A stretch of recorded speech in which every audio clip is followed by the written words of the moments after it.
Parce que lorsque l'on souhaite mettre en jeu la responsabilité d'un entrepreneur, il faut savoir manier correctement les délais de prescription, leur suspension, leur interruption, notamment en cas d'expertise judiciaire.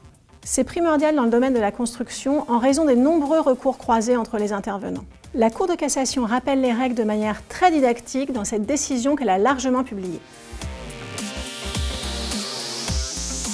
Une entreprise se voit confier en 2009 le lot VRD par un promoteur. En mars 2010, avant la réception, les propriétaires se plaignent de désordre et font désigner en référé un expert judiciaire qui dépose son rapport en octobre 2011.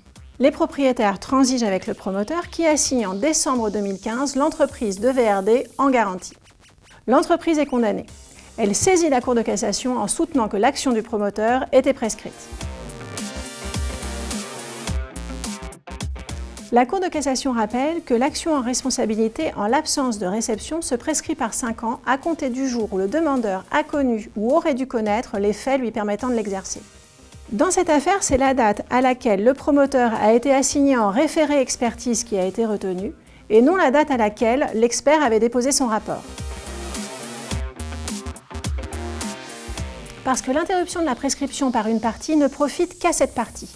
Le promoteur ne pouvait donc pas profiter de l'interruption de la prescription par le couple de propriétaires lorsqu'il l'a assigné en référé expertise.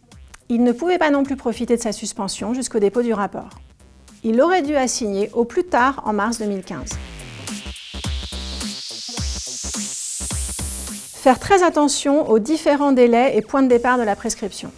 Retenir que l'interruption ou la suspension de la prescription ne profite pas à toutes les parties, mais uniquement à celle qui assigne contre celle qui est assignée. Chaque partie doit donc bien surveiller ses délais et surtout ne pas se laisser endormir par une expertise judiciaire qui peut durer plusieurs années. Il est préférable d'introduire rapidement une procédure au fond en sollicitant un sursis à statuer le temps de l'expertise.